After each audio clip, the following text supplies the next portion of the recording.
so I stand corrected. It's January 23rd, and February 2nd, so we actually voted on it twice. But, I know, I run up those darn stairs. So let's see, all employees who work 32 hours or more per week are required to participate in the trust insurance, including elected officials. Employees hired before October 1, 2003 who have not participated in the insurance program to date are required to participate and not required to pay the employee's portion of the premium, which will be paid by the county, and county commissioners who wish to participate must work at least 32 hours in a week, at least 1 week per month, must document their time working those 32 hours. And could you also bring us the February 2nd minutes? It's, for some reason, there's a bit more there. So, excuse me, it is 32 hours to be paid, and I think that it is only right for two reasons to increase that to 40 in the salary resolution. I do apologize for my error, and we'll make it right in working with Corey moving forward. But I think for two reasons, we need the option for a person who's willing to put in the time and do the county work and take the hits, that they have the ability to be treated with the respect of being paid for those hours, at least up to 40 hours. And I think it's important for attracting a qualified person to run for this position in the future. That's true. She went to get the February minutes. February 2, yeah. We voted on it twice.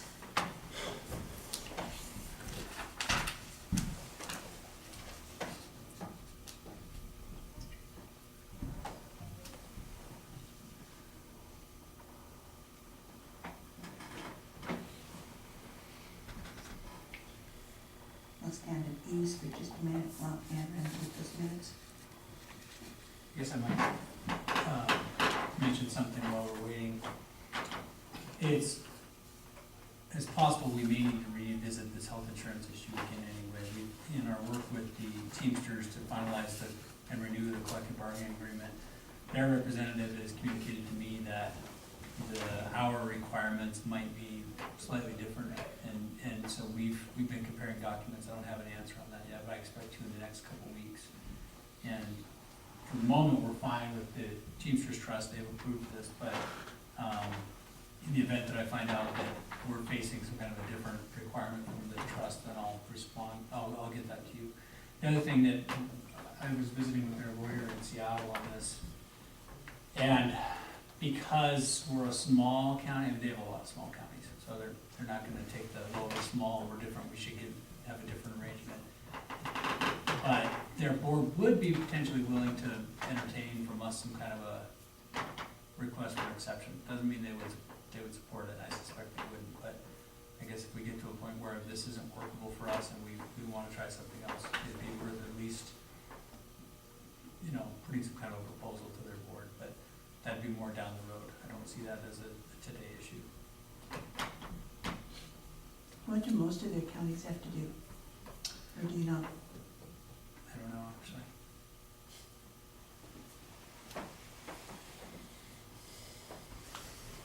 It's a very good insurance. There's no two ways about it.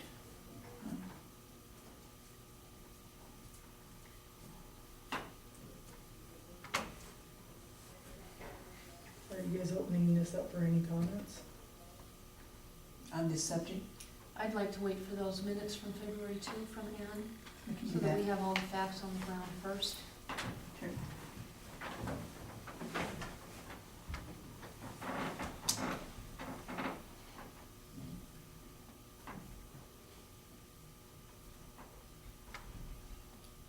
Are you looking at an hour for John Wright? Depends on how many people want us to talk and how long they talk. They probably do it an hour. My intro will be about 5 minutes, so. Is he coming? I don't know. I actually didn't talk to him personally, but I talked to his lawyer. Sent him an email and then talked to him personally, but his lawyer's not representing him on this, so his lawyer won't be here. I'm not sure if his lawyer will.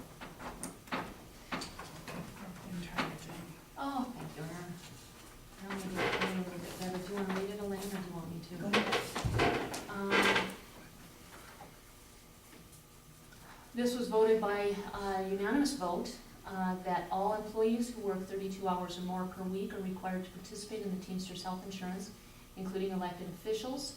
All officials who will receive the benefit are required to work at least 32 hours in a week, at least 1 week per month. Those hours must be documented and verifiable, and due hourly compensation shall not exceed the base salary set by statute. So I think that last sentence is where I got confused, because somehow I got it in my head that that is full-time, but nothing over 40 hours. And full-time is defined as 30 or 32, 30 now with the ACA, 32 or 40. So, again, I will work with Corey and make that right. Apologize for the error on my part. But again, I do think it's important that we pass the resolution allowing up to 40 hours, no overtime, no comp time, for commissioners who work it, for the benefit of our future, attracting good qualified people. Okay, I'll open it up to comments. Brenda?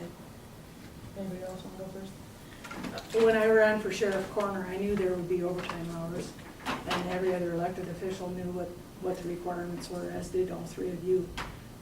To change it in midstream, I know last time when it was changed, it came in from the county compensation board. To change it in midstream for one or two of you, personally, I don't feel that's right. As a taxpayer and elected official, I think it should, what's good for one is good for all. If you're gonna change it, it should be changed for all. It should be fair across the board. I'm just looking at it as another elected official. You know, if you're gonna increase on one person, I mean, I know I've submitted several weeks' worth of overtime. I'm not asking for overtime. But if you open up the can of worms, I think it's gonna be a can of worms. You know, Doug works overtime too, so. If I may clarify, Madam Chair, I think I've been quite clear that anything over 40 hours is donated hours, including those average of 50 per week. Those are donated. So let's just make sure we keep apples and apples in the discussion. I agree. Any other comments?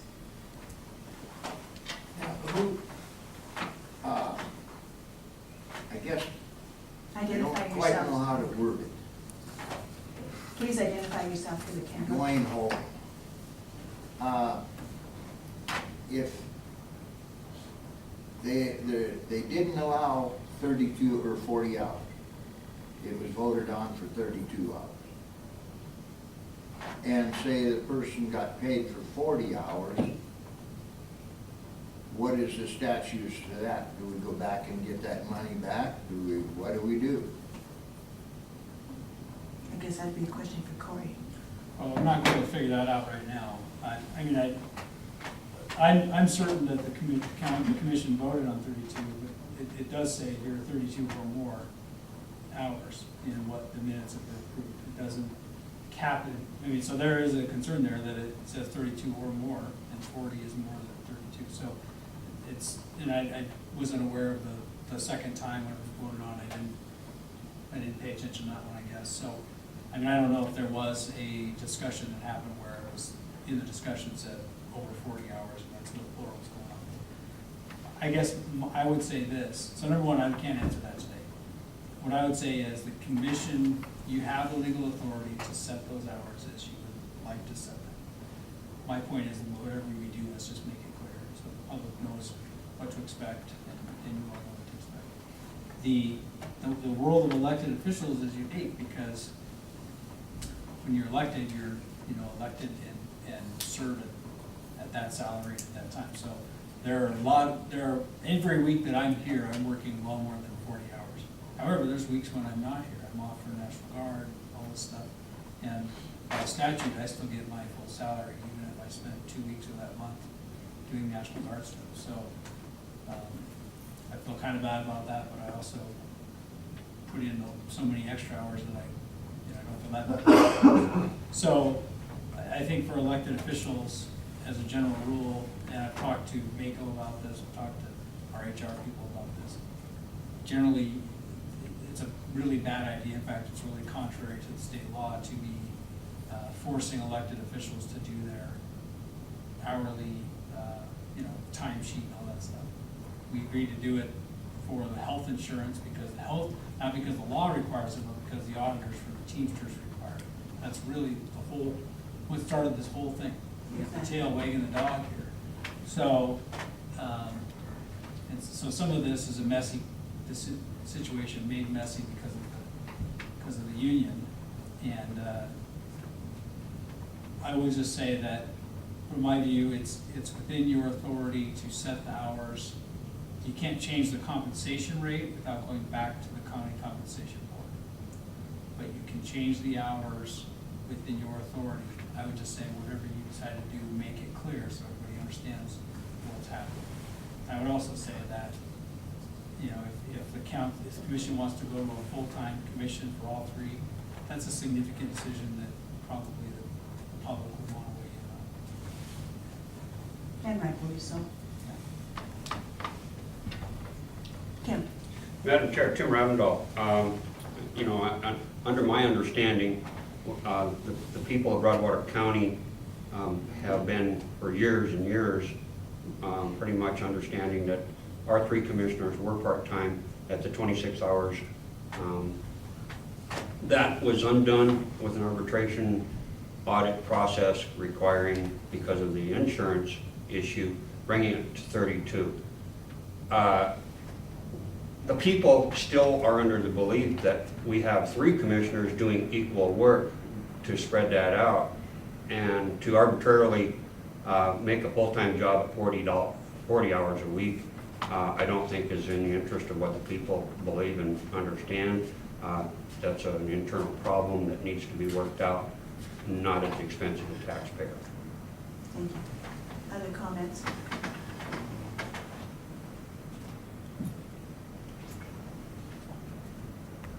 Okay. So where do we go from here then, Corey? Well, we really got two issues. This issue, I think, is not something that's, as far as what happened between now and January 23rd, is probably not right for a decision at this point. I would just set that aside for the minute. We can figure out what to do with that. But really, the decision is back to the budget resolution before you, and if you want to approve the language as is, or if you want to modify it. So do you say, don't do attachment C today? No, yeah, it's within your authority to do it if you wish to do it. It's really a policy decision for the commission to make that decision. I think what he's saying is we can't decide on what happened from February to today. That needs to be researched, looked at, and then solved. As far as today moving forward with this resolution, setting the budget, it's good to go if we agree with that language. That language as well as attachment A and C.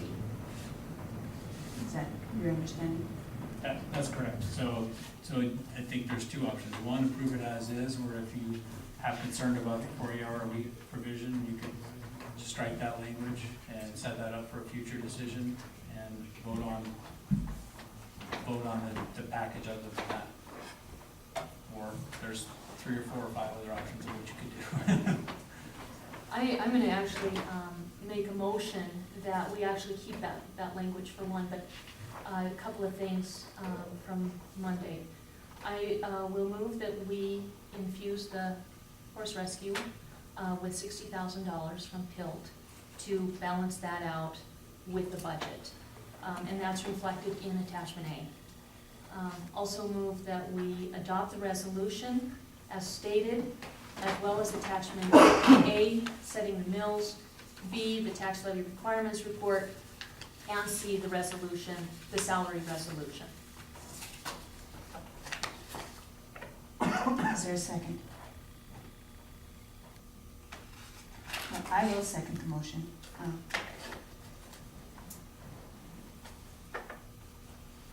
I do think we need to do some work on the salary business, but I don't want to hold everything else up because of that. So I will second the motion. So move to second then to approve the budget attachments A, B, and C. All in favor say aye. Aye. Opposed? No, Franklin? you're trying to push a whole bunch through in one motion, which is not right. Motion carried.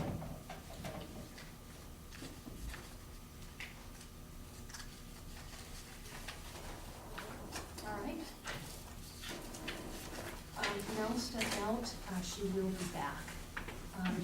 Mel did, Oh, just a few minutes ago, she needs to take her kids home, and then she'll be right back.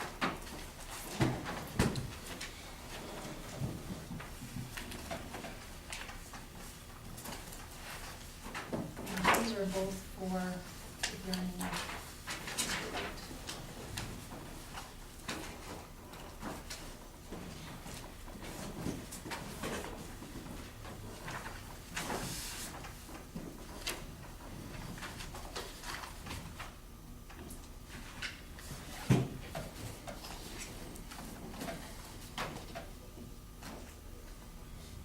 and would you make a note in the minutes that we want to readdress attachment C at the next commission meeting?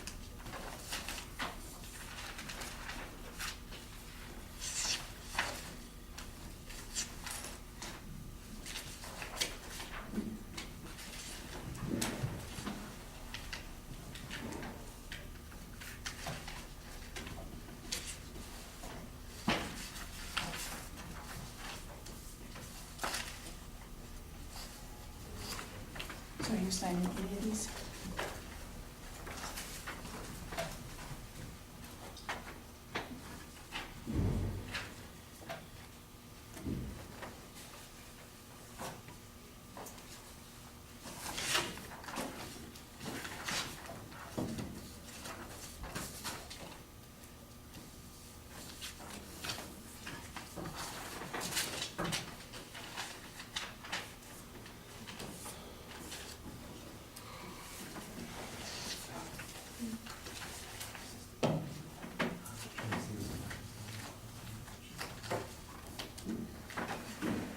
And then can we put you on the agenda, Corey, to discuss that salary stuff? How far out do you want to Well, we're gone next week, so maybe 2 weeks. At least. I'm gonna give these to Anne for the record. Please do. And I think I did extra copies in there. Alright. And this was signed twice. Just to make it doubly stick. That's the resolution, the green one.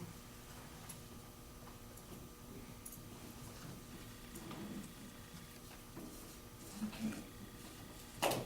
And Madam Chair, we do have 2 written testimonies whenever you're ready. I don't know if you have any before. No, I did not. Okay, we'll adjourn this meeting and open up the John Wright hearing. Come on up, Corey, it's your show. Okay. Well, what I would recommend is that we not really make this an overly formal meeting or hearing, but some formality would be fine. And I'll just address, kind of where things are right now. I asked for the county commission to review the situation with Mr. Wright because last fall, he was given a letter from the commission that said, it restricted his access basically to the county commission, meetings into county property. And I guess the first thing that I'm concerned about is that he's not here. And, as I said, I communicated to his attorney, Brad Custer, who represents him in the criminal matter. I sent him an email, maybe 2 weeks ago, and then on last Friday, he was at court, and I visited with Mr. Custer and said, we're doing this hearing, did you receive my notice? And he said, yes, I did. And I said, are you gonna be, I asked if you'd be representing him, and he's not, because it's not a criminal matter. So Mr. Custer is not representing John in this proceeding. And I asked him to just communicate to Mr. Wright that this hearing was gonna take place. Then, because of the funeral that's happening this afternoon, the city council or the county commission moved the hearing to this morning rather than this afternoon. And I did communicate to a couple of people that are friends of John's to pass that word on to him, but I don't have confirmation that he actually got that message, so I don't know if Commissioner Slipka, do you know if he got the message I about don't the know. time change? So, Alan had called me and I told Alan about it, but that's all I know. Okay, and I saw Alan last Friday as well. So I would say that, given that, I think it would make sense to not do a final decision today. We need to probably do a time where we actually have Mr. Wright here with an opportunity to hear and present his side of the story. But since we do have a number of people here, I do think it would make sense to go forward with it. So what I asked for was a status, basically a status hearing of where are things right now. And Mr. Wright was given a letter that said that basically he couldn't come to county buildings, county functions, county offices, county meetings unless he were escorted by a department head or say an elected official, and then he would need to contact them in advance to arrange an escort. And there was some, as we know, controversy over how that was being enforced early on in this year, but I think we really got that worked out. And then we also had some complaints throughout the year that there were times when he wasn't abiding by it. Things have really changed, the nature of things have changed a little bit because we have now filed a criminal action against him, and that was an investigation that started last year, and there was a county attorney out of Valley County named Nick Murnion who was asked to assist with that investigation and prosecution. He finished that. I helped him finish that investigation this year, and then we filed it in district court. And that's a proceeding that's gonna take some time to go through that. It's a complex case, and it's also, Mr. Wright was injured recently, and so we've delayed court hearings the last couple of weeks for that reason. And I don't know if that's contributing to his not being here. So what I would say, just to lay that out at the outset, is number one, his current conditions right now on the court, this is all public record from Judge Reynolds.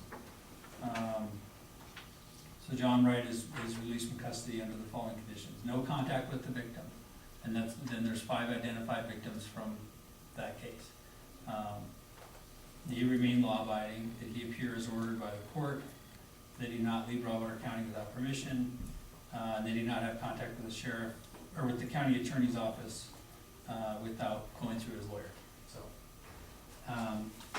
So I think number one, because there's some victims involved with that, I would note that some of the commissioners are identified as victims. So I think that we're into kind of a situation where it may be hard for you to be impartial, and we may need to consider kind of how we address that. And I'm open to whatever suggestions you have. Secondly, there is a statute 45-8-11, disorderly conduct, and it says a person commits the offense of disorderly conduct if the person knowingly disturbs the peace by, and then sub F is disturbing or disrupting any lawful assembly or public meeting. And there's a few Supreme Court cases on it. So I would say that in years past, there's been, people have told me, well, he should have been charged, Well, he wasn't. And so a lot of that past conduct is stuff that the commission can look at, but it's not stuff that is gonna be, I guess, continually brought up because there's a statute of limitations of 1 year for anything like that.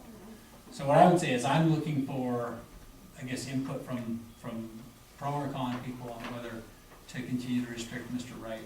But regardless of the counts of the commission's decision today, he is already under a court order that restricts some of his activities in terms of contact with victims and those kinds of things. So with that in mind, and with the fact that his lawyers already, I'm sure, advised him of those things, I think the nature of what you're dealing with today is different than a year ago. And so with that, I'll just be quiet and see and ask if you want to just ask if people have opinions, or specifically what I would be focused on is activity from when the initial restriction order was in place till now, and whether it's has there been an impact on county business, county officials, county employees, and then we also, the question that's in my mind is, can an individual still do business with the county government without personally being here? Can they do it on the phone? Can they send stuff in the mail? And so I'd like to just maybe understand a little bit of that from the different offices that Mr. Wright or anybody else would need access. Do you want to want to call certain people, or? I'd actually like a formal list of people, so I would just say if there's anybody who wants to speak, and just maybe limit them to a couple minutes unless it's something that's really involved, and go from there. And I'll just take notes on who's speaking. All right, I'll open it up to comments. Scott, I believe you have my comment on do too. you want to come and read it? Feel free. This is from Weed Street, Scott Dunning. It has been my experience that allowing Mr. Wright to enter the courthouse is only enabling him to further cause the problems that got him kicked out of here in the first place. He should not be allowed in the courthouse, as should no one, pardon me, that has made many blatant threats against county employees, as he has. On multiple occasions, he has cornered me in the office and has gone on a tirade about this or that, wasting my valuable time. He has also threatened harm against me and my employees and personnel under my supervision on multiple occasions, which is also a reason for him not to be able to have access to the courthouse without scheduling an appointment and having an escort.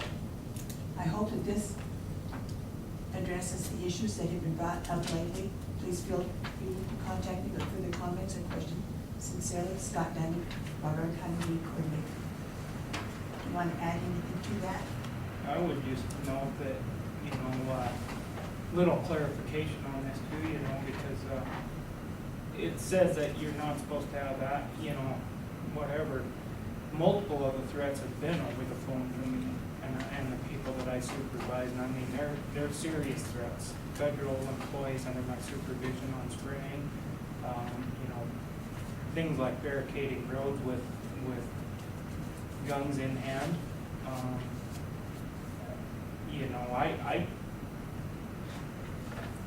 I don't think that it's right that one person should be able to get away with threatening people time and time again. I mean, it's not just me, it's been going on for years before me, and it's noted by my predecessor, commercial applicators, federal agents and stuff, these threats. And their threats of bodily harm or lawsuits, things like that. And, they're over the phone, or in some instances, he has come into my office and has cornered me in my office, and so that's the kind of thing. I'm not talking his other stuff, I'm talking actual threats. So, Anybody else want to comment? My office has never received any notification of him ever having a firearm, just so you know. Thank you. Anybody else, comments, concerns? Doug? Doug Ellis, County Treasurer. I think I need to comment mostly on behalf of my employees. I know of the 5 people that work in my office, 4 of them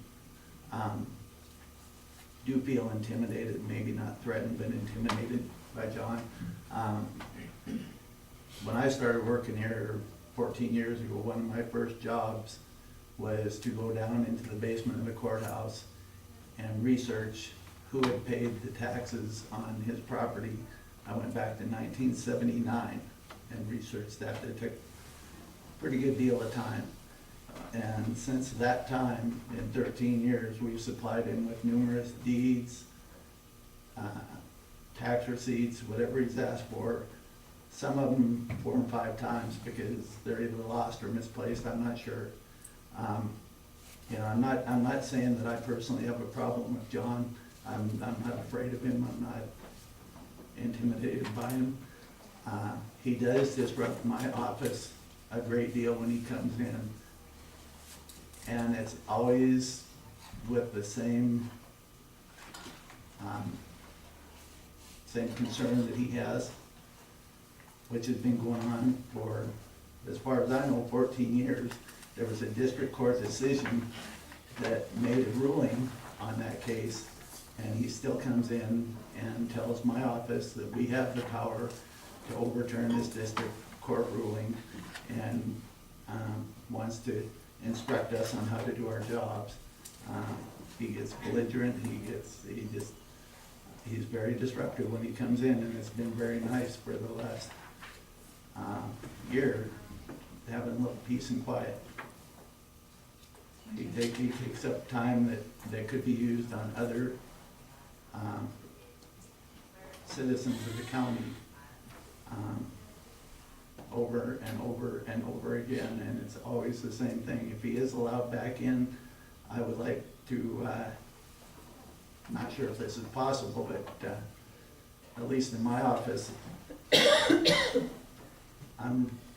I've had it with, giving him deeds and receipts, and he's gotten everything at least 2 or 3 times, some 4 or 5. That discussion's over, it was ruled by a district court. I think it's old news if he wants to continue to research or work on that. It needs to be done on a legal level and not in my office. Anything else you want to add to that? Only that we probably had to call Brenda's office more than anyone in the courthouse to have him removed. I know, I guess the one thing that I would add on a personal note was, back in 2009, my wife was driving her mom home from a doctor's appointment in Helena. Mr. Wright turned in front of her on a major US highway causing a wreck, badgered the state patrolman into not giving him a ticket because he was on a county road and is where his car ended up, and that he didn't have any authority to issue a ticket. Then a year later, he came into my office, asked to speak with me in the back vault, in the recorder vault, he said it was a business matter, and he proceeded to tell me the reason that he had turned and ran into my wife on a public highway was because she had a brain tumor, which wasn't even diagnosed until 6 months after the accident. I got a little heated, he got a little heated. He invited me to go outside and duke it out with him, which at that point I would have gladly done in a heartbeat. But one of my employees stood up and pushed the panic button, called Brenda, and got me out of the way and told John he had to leave. It got pretty intense there for a little bit, and that's probably the worst it's ever gotten. But I know it certainly has the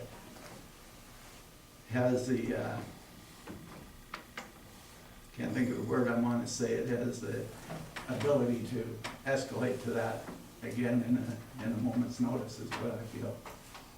Thank you. Any other comments? Mel, Sorry, I had to leave. for the record, your name, please. Melissa Lowry. The incident Doug's talking about, that is just, the most serious it has gotten, and I think that is pretty darn serious. I physically had to get between Doug and John and make sure that nothing happened, and asked John to leave, was insisting he left. I had to yell from the vault to the rest of the office and to Charles and ask him to come and help, and push the button. Somebody pushed the button, Charles, get in here and help me, get him out of here. So, to me, that's pretty extreme. And John did walk in there with the false pretense that he was going to be talking to Doug about work, and it was not work related. But I've been there, I've been with the county, I guess, almost 12 years, and he's been a problem since I've been there. And as far as he is argumentative, he's a bully. He will badger you until you're so exhausted with the conversation and all you want to do is just get him out of there. He ties up our phone lines now. He'll tie up our phone lines. He's had Joyce on the phone for the same issue for the last 12, 14 years. He'll have her on the phone even today for an hour discussing the same subject that's already been dealt with. If he's allowed to come back in, I'm certain he will not change. It will be the same way. He will be argumentative. He will create a hostile environment every time he comes in. It puts us on eggshells because we never know when he's actually gonna come in, and when he does show up, we don't know what to expect from him.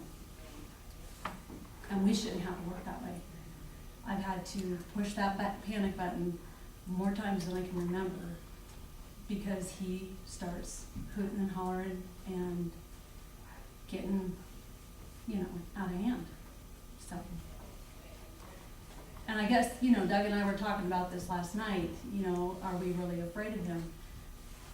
I'm not afraid to confront him and tell him he has to leave, but do I feel that he is still an actual physical threat because he is an older gentleman? Yeah, he is still quite capable of being a threat, physically. So, I would like not to see the ban lifted. If it is, then we will deal with it, but I don't think it should be. Thank you. Anybody else? Madam Chair, Ann Rouser. I would have to agree with a lot that Doug and Mel has said. He has, in one conversation, informed me he was gonna have a citizen's arrest because he didn't like what I was doing. And to address the issues of whether he has to have access or not, no, he can do anything over the phone or by mail. There are many, many taxpayers and residents of the county who don't come to the courthouse. They contact all their business in that forum. So I would also ask the ban be continued. Thank you. Chase? Chase Campbell. I've worked in Doug's office for about, probably 7 or 8 months now, Doug. And second piece of paper I get when I get through the door is John Wright's email that he can't come in. So I was like, this guy must be important besides all my manuals and all my paperwork and all my workman's compensation manuals and health insurance. It was that email that someone was banned from the courthouse. And I'm pretty neutral on the subject since I don't know. I can't say if he should be banned or not banned. But there are people that are kicked out of the bars in Townsend for less than what he has done in just our office alone. So, and the phone harassment, you can't just call. People get mad when telemarketers call, quit calling me, put me on your do not call list. Well, we don't have a do not call list. And just the badgering and just the demeanor. You can call and badger me, but don't make me feel like an idiot and make me feel like you're belittling me, that I'm stupid, because everybody here has told you the same thing and I don't know that. It's just the neutral ability that I've already felt from day one, that it was already to that point of excessive behavior from him. And so I would just have to say, I'm not gonna reiterate what Melissa and Doug and Pam said, but just in our office, it's extremely hard to get stuff done with him involved, even over the phone. So that's just my opinion on that. Thank you. Anyone else? I have an email we received. I will not be attending the meeting tomorrow, which was written today, of course, yesterday, I mean. But I would like to say it is so nice not having John Wright disrupt the courthouse and listen to his threats as he frequently did. I would like to see if the ban stay in place permanently, as no workplace should have to put up under that stress. Thank you for understanding. Tammy Rouser, Accounts Payable. Anybody else? Dana? Yeah. I like Doug, and, I've known John a long time. I mean, he's been around here for 30 years plus, whatever. And I've known John a long time, and I know, he gets a little belligerent sometimes, and I know what he does in the courthouse. I've been here at meetings. He pipes up and just rants and raves, and I like Doug. I'm not threatened at all by John. I'm not intimidated by John. I talk to John now and then, he runs me out of here. When I leave the office every once in a while, the meeting, he'll run out of here and he'll talk to me out of his room, and that's basically all he talks about is road. Well, he lives in the mountains, okay? We take care of the road as best as we can with all the other roads we have too, with mail routes, bus routes. The highly traveled roads, that is not a highly traveled road. So we take care of it the best we can, but it has been, in my opinion, nice to where he hasn't been able to, come in only once in a while. He's been here a few times in the last year because somebody's brought him up, and I mean, he's been pretty good. But I'm not here every time he's here, so, but I've seen him rant and rave quite a bit. And it's just nice not having him here disrupting meetings, because that's what he does. He comes up and he disrupts his meeting. I see him down there in the treasurer's office all the time, and I mean, he's loud and just, he's on those people down there, and I see it, I've seen it. I mean, I've worked here for 26 years, and I've seen it for 26 years. So, my opinion, I'd say keep the ban on, and it's just nice not being disrupted, as you people very well know. I mean, and you gotta agree too, Franklin. I mean, he comes up here and rants and raves, and it's basically about, not county business, basically, so. And that's where I'm at. Anyone else? Corey, I'll turn it back to you. Just wondering how the escort policy has worked. Has that been good or not good?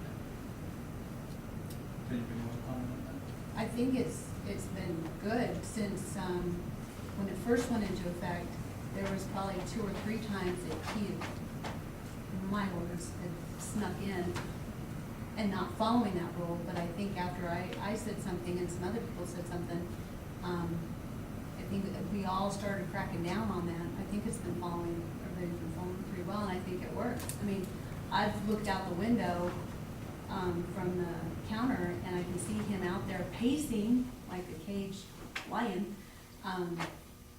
but he hasn't come in. So I think he was just in the beginning, he was just kind of trying to see what he could get away with, and we called him on it. And I don't think other than the phone calls, I mean, we haven't heard from him, I guess, probably in a couple of weeks, but, even with the band on, he won't come in the building, but he will call and keep us on the phone, so.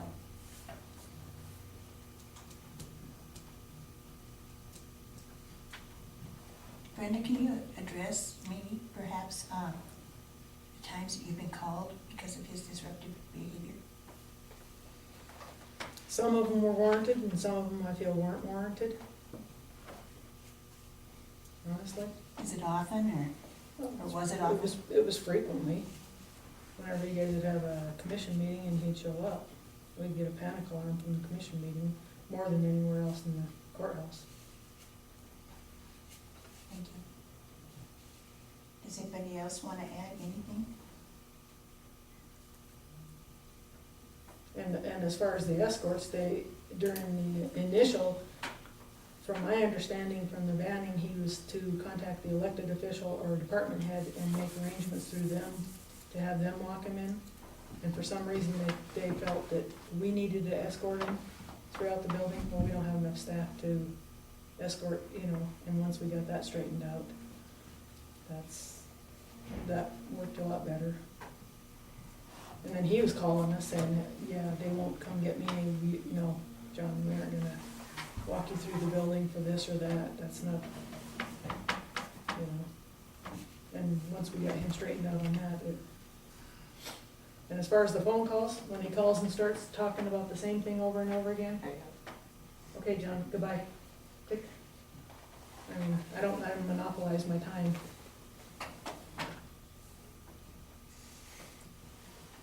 Chase? That doesn't necessarily work in our office, that hanging up on him. Because he has, 7 different phones he can call? Get hung up 7 different times. And then get told you're gonna get citizen's arrest and/or a lawsuit filed. Still hang up. All right, I can do that. You know? Let's see. I mean, that's what I do. He calls and wants to talk to me about the Miley Tyrell lawsuit.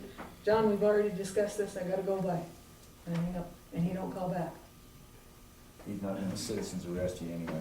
you know? And And I I've don't already find- told him if he lays a hand on somebody, that's assault, and he's gonna get arrested for it. You have 4 employees that would probably hang up on him and one that will listen to him all day long. You know? Make it known. The thing of it is we shouldn't have to hang up on them. We shouldn't have to allow ourselves to, you know, getting so frustrated that we have to say, you know, I'm letting go now, hang on. It shouldn't be to that point. And I think that, you know, if this would have stopped even a couple of years ago, his behavior, his ranting and preaching, his way of thinking, you know, we could probably nip this in the bud and it wouldn't have gotten as bad. It's your show, Cory. Okay, so I'll just close with a couple of thoughts on this. First of all, I mean, some of these actions could have easily been charged with criminal disorderly conduct. I guess the threats against Scott, those could be charged as felony intimidation. So I don't know how long ago that happened, or if it was reported or not reported or what. But part of the problem is if year after year people are getting used to and putting up with threats, you know, like you said, they need to be nipped in the bud, right? I mean, the phone call threats can also be charged as a privacy and communication violation. So I would say if there are threats that happen, whether it's John Wright or anybody else, that someone's threatening somebody that, you know, with armed people or whatever, I would say take it seriously and report it to the sheriff's office. Regardless of what the commission ultimately decides to do on the banning order, you have the authority to keep order in your meeting. And we've talked a little bit about that with the Robert's rules, that if someone's disruptive to a meeting, whether it's me or Dana, or John Wright, or anybody else, you can kick them out. For this case, where we are right now, his charges stem from his interactions with 4 different public officials here, plus Judge Sherlock in Helena. So that, like I said, that's gonna control his behavior probably more than about anything. But what I would recommend you do is, we need to probably schedule one more opportunity for him to come and present an argument to the commission if he wants to do that. And I would recommend we mail something to him so that we're sure that he's got the message.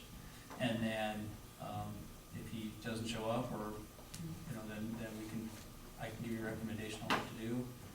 Or I can give you maybe a few recommendations on several options you can do, and then it's up to really with the commission what you want to do. And then if he does show up and present new information, then you know, we'll have to figure out how to take account of that. That would be my recommendation. I'd say do it fairly soon. You're gone next week, so maybe do it fairly soon the following week, and you keep the banning in order in place until that decision. And you know, just draft a letter to him advising him of the date and the hearing time. And if he wants to watch what happened today, he can watch it online or go from there. But I would say that for due process reasons, it'd be good for him to have a chance to address you as a commission before you make a decision, and that'll give me a chance to kind of compile some things. How's that sound? Sounds good to me, thank you. Anything else for the good of the order? I'll adjourn this meeting. 11:40. You wanna set a date on the follow-up one? Yes.